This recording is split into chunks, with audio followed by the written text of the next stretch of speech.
है और वर्क का एनर्जी के साथ क्या रिलेशन है वो समझना है। और नॉर्मली इसमें काइनेटिक एनर्जी होती है और पोटेंशियल एनर्जी होती है। तो बेसिकली वर्क का काइनेटिक एनर्जी और पोटेंशियल एनर्जी के साथ क्या रिलेशन होता है, दैट इज़ इम्पॉर्टेंट। तो उसको हम स्टार्टिंग से लेके चल रहे हैं। नाउ सपोज दैट वर्क की जो डेफिनेशन दी जाती है that is energy transferred by a force. तो ये वर्क की डेफिनेशन है, energy transferred by a force is work, है ना। अगर एनर्जी के टर्म में वर्क की डेफिनेशन पढ़ोगे तो work is energy transferred by a force and energy is ability to do work.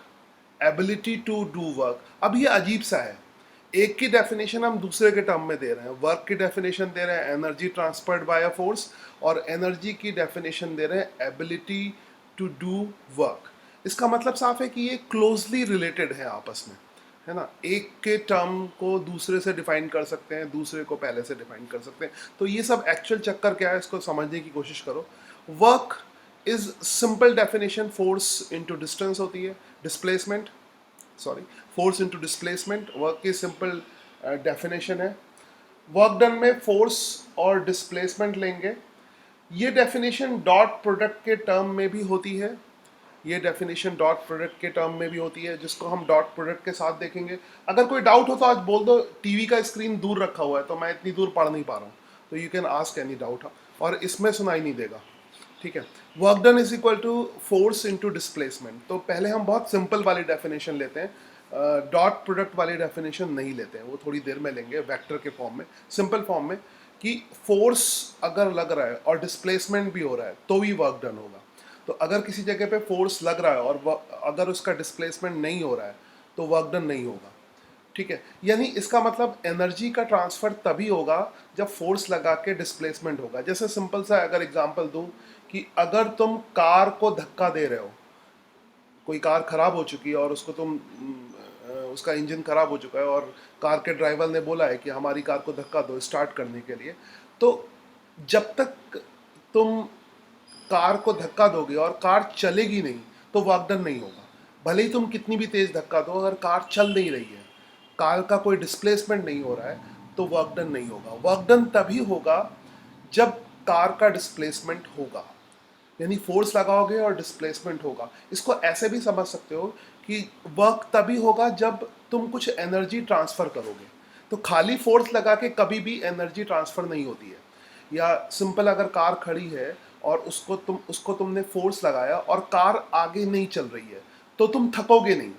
भले ही दिन भर उसको धक्का देते रहो और कार मूव नहीं कर रही है तो तुम्हें थकावट या टायर्डनेस नहीं आएगी।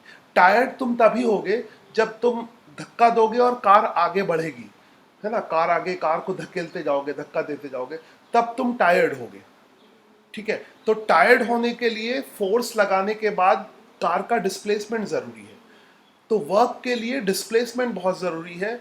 तो फोर्स लगा होगा और डिस्प्लेसमेंट होगा तभी एनर्जी का ट्रांसफ़र हो सकता है। खाली फोर्स लगाने से एनर्जी का ट्रांसफ़र नहीं होगा।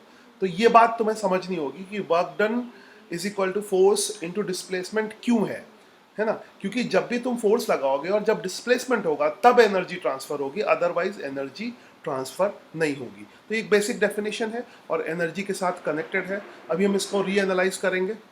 तो जैसे एक सिचुएशन हमने ले लिया, एक ब्लॉक ले लिया है, और मैं 2 मिनट में इसको पॉज करूंगा, फिर तुम क्वेश्चन पूछ सकते हो। और आज हो सके तो क्वेश्चन बोल के पूछना, मैं दूर से कमेंट नहीं पढ़ पा रहा हूँ क्योंकि आज मैं टीवी दूर रखा हुआ है, कमेंट मुझे दिखाई नहीं दे रहे हैं।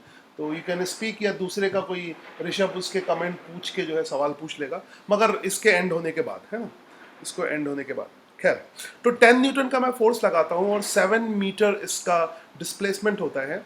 कोई भी बॉक्स हो सकता है, 10 न्यूटन का फोर्स लगाने पे 7 मीटर का डिस्प्लेसमेंट होता है। तो वर्क डन की जो वैल्यू आएगी that is 10 newton into displacement 7 metre. एक चीज़ तुमने ध्यान दिया होगा, यहाँ पे हमने लिखा है वर्क डन बाय 10 न्यूटन, है ना। अगर एक से ज़्यादा फोर्स लगे होंगे तो हर एक फोर्स का वर्क डन अलग होगा।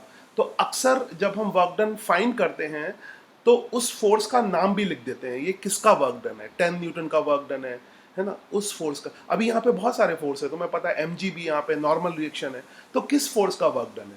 तो खाली वर्क डन वर्ड का कोई मतलब नहीं होता, है ना। खाली तुम बोलोगे वर्क डन तो उसका कोई मतलब नहीं होगा। या तो नेट वर्क डन बोलो कि टोटल वर्क डन, तो टोटल वर्क डन जितने भी फोर्सेज हैं उन सबके वर्क डन का सम होगा, या किसी पर्टिकुलर फोर्स का हम वर्क डन निकालेंगे। 10 न्यूटन फोर्स का वर्क डन निकालेंगे, नॉर्मल रिएक्शन का निकालेंगे, ग्रेविटी का निकालेंगे। तो फिलहाल यहाँ पे 10 न्यूटन इसने नीचे इसलिए लिखा है कि 10 न्यूटन फोर्स हमने लगाया है और डिस्प्लेसमेंट 7 मीटर हो रहा है। तो इसको हम मल्टीप्लाई कर लेंगे, ये 70 न्यूटन मीटर आ जाएगा। और न्यूटन मीटर को हम जूल कहते हैं, है ना। न्यूटन मीटर जूल, है ना। न्यूटन इंटू मीटर ही जूल होता है, और जूल तुम्हें पता है कि एनर्जी की यूनिट होती है। तो जब भी कोई वर्क डन होता है तो एनर्जी का चेंज होता है, इसीलिए कहते हैं वर्क डन की जो बेसिक डेफिनेशन है वो क्या है, energy transferred by a force. Force लगाने से अगर एनर्जी ट्रांसफर होती है तब वर्क डन होता है। बाकी फार्मूला तो इसका फोर्स इनटू डिस्प्लेसमेंट है, और ऑब्वियसली जब भी फोर्स लगा के कोई डिस्प्लेसमेंट होगा तो एनर्जी ट्रांसफर होगी। ऐसा कभी नहीं हो सकता कि अगर तुमने फोर्स लगाया और डिस्प्लेसमेंट भी हो रहा है तो एनर्जी ट्रांसफर ना हो। हाँ, फोर्स लगाया और डिस्प्लेसमेंट नहीं हो रहा है तो एनर्जी ट्रांसफर नहीं होगी। I hope you understand. अब थोड़ा एनर्जी को समझ लेते हैं। ये हमने वर्क डन को समझ लिया, अब इसको एनर्जी के एंगल, क्योंकि दोनों एक दूसरे से कनेक्टेड है, वर्क डन और एनर्जी से कनेक्टेड है। और इस चैप्टर में प्रॉब्लम सॉल्व करने के लिए तुम्हें यही चीज़ समझनी है कि वर्क और एनर्जी का आपस में रिलेशन क्या है, वो चीज़ समझनी है। ठीक है, तो एक बार हम इसको एनर्जी वाले एंगल से देखें, एनर्जी वाले एंगल से समझने की कोशिश करें। जैसे अगर हमने फोर्स लगाया और ब्लॉक पे फोर्स लगाया और इसका डिस्टेंस डी है, तो work done is equal to force into distance हो जाएगा, सिंपल। अभी डिस्टेंस फिलहाल यहाँ पे डिस्टेंस और डिस्प्लेसमेंट सेम है, तो मैं डिस्टेंस वर्ड तब तक यूज कर सकता हूँ जब तक डिस्टेंस और डिस्प्लेसमेंट सेम हो। अदरवाइज जो वर्क डन होता है वो फोर्स इंटू डिस्प्लेसमेंट होता है ना, फोर्स इंटू डिस्प्लेसमेंट होता है। हाँ, अभी फिलहाल मैं तुमसे कोई क्वेश्चन नहीं पूछ रहा, तो किसी क्वेश्चन का आंसर देने की कोशिश मत करो। क्विज हम बहुत सारी क्विज करेंगे, तो उसके लिए तैयार रहना। अब हर टॉपिक के वाइज हम क्विज करने की कोशिश करेंगे। अभी कंसेप्चुअल डिस्कशन कर रहे हैं, तो कोई कंसेप्चुअल डाउट हो तुम्हारे दिमाग में, क्योंकि फिजिक्स में पहले कंसेप्ट क्लियर होना चाहिए, तो वो अगर क्वेश्चन हो तो वो दिमाग में बनाने की कोशिश करो, कमेंट बॉक्स में लिख दो तो कोई भी पूछ लेगा। खैर, फिर फोर्स लगा के अगर डिस्प्लेसमेंट होता है तो फॉर्मूला तो बहुत सिंपल है, फोर्स इंटू डिस्प्लेसमेंट, मगर इसके लॉजिक्स को समझने की कोशिश करेंगे। तो यहाँ पर हम एक और चीज़ करते हैं कि अगर कोई फोर्स लगेगा और फोर्स कांस्टेंट है तो हम एक्सेलरेशन भी फाइंड कर सकते हैं, a is equal to f by m. ठीक है, एक और एंगल से इसको समझने की कोशिश करें तो क्या होगा, हम फाइनल वेलोसिटी भी फाइंड कर सकते हैं। फाइनल वेलोसिटी का square is equal to initial velocity का स्क्वायर प्लस 2as। ये फॉर्मूला भी लगा सकते हैं क्योंकि एक्सेलरेशन कांस्टेंट है, फोर्स कांस्टेंट है, तो हमने ये फॉर्मूला लगा लिया, v final square is equal to v initial square plus 2s। General situation में हम ले सकते हैं कि, या अगर ये गिवन हो सकता है कि ब्लॉक रेस्ट में है, तो एज्यूम करके चलो कि ब्लॉक रेस्ट में है, तो इनिशियल वेलोसिटी क्या हो जाएगी, 0। तो सिंपल सिचुएशन को सिंपल करने के लिए हम ये एज्यूम कर लेते हैं कि ब्लॉक रेस्ट में है, तो v फाइनल का स्क्वायर इज इक्वल टू कितना हो जाएगा, 2a इंटू एस, और a की वैल्यू तो f बाई एम के बराबर है, तो f, s की वैल्यू यहाँ पर d के बराबर है।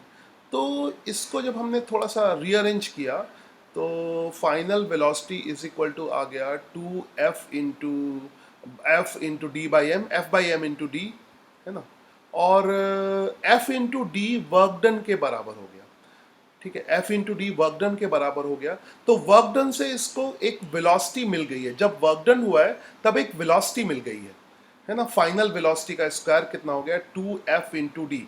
यानी जब हमने किसी चीज़ को धक्का दिया, है ना, फोर्स लगाया, वर्क डन किया, तो सिंपल किसी कार को, या अगर तुम्हें कार बहुत हैवी लगती है तो कोई छोटी चीज़ ले सकते हो, कोई टॉय कार भी ले सकते हो। अगर कम धक्का लगाना है तो तुमने, टॉय कार से एक्सपेरिमेंट बहुत अच्छे होते हैं, तो कोई बच्चों वाली टॉय कार ले लो, उसको धक्का दो, तो धक्का दोगे तो उसको वेलोसिटी मिल जाएगी। यानी वर्क डन अगर होगा तो ऑब्जेक्ट को वेलोसिटी मिल जाएगी, और वेलोसिटी मिलेगी तो काइनेटिक एनर्जी मिलेगी। तो हम इसको वेलोसिटी का square is equal to 2wf divided by m लिख लेंगे। m इधर कैंसिल कर देंगे, दोनों साइड कैंसिल कर दिया, तो एक नया टर्म आ गया, वो हाफ mv स्क्वायर। तो ये तुम्हें पता है कि हाफ mv स्क्वायर का जब मास को किलोग्राम में रखोगे और वेलोसिटी को मीटर पर सेकेंड में रखोगे और जब इवेल्युएट करोगे तो एनर्जी की यूनिट आएगी। तो इसका मतलब, और क्योंकि ये वेलोसिटी के टर्म में एनर्जी है तो इसको हम काइनेटिक एनर्जी कहते हैं। तो जब भी किसी भी चीज़ के पास जब वेलोसिटी होती है, कोई भी चीज़ के पास जब वेलोसिटी होती है, तो उसके पास एक एनर्जी होती है जिसका हम नाम देते हैं काइनेटिक एनर्जी, जो किसके बराबर होती है, हाफ एम वी स्क्वायर के बराबर होती है, जो मास पे भी डिपेंड करती है। ऑब्वियसली एनर्जी मास पे भी डिपेंड करेगी।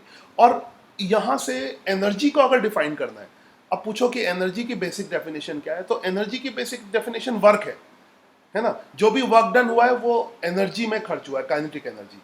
तो यहाँ पर ये दोनों एक दूसरे की डेफिनेशन है। तो जो हमने शुरू में देखा था कि वर्क एनर्जी की डेफिनेशन है, एनर्जी वर्क की डेफिनेशन है। तो वर्क अगर होगा तो काइनेटिक एनर्जी मिलेगी किसी चीज़ को, और अगर किसी चीज़ को काइनेटिक एनर्जी मिली है तो वर्क हुआ होगा। तो I hope you understand this thing, और इनमें क्लोज रिलेशन है आपस में। तो work done is converted in kinetic energy.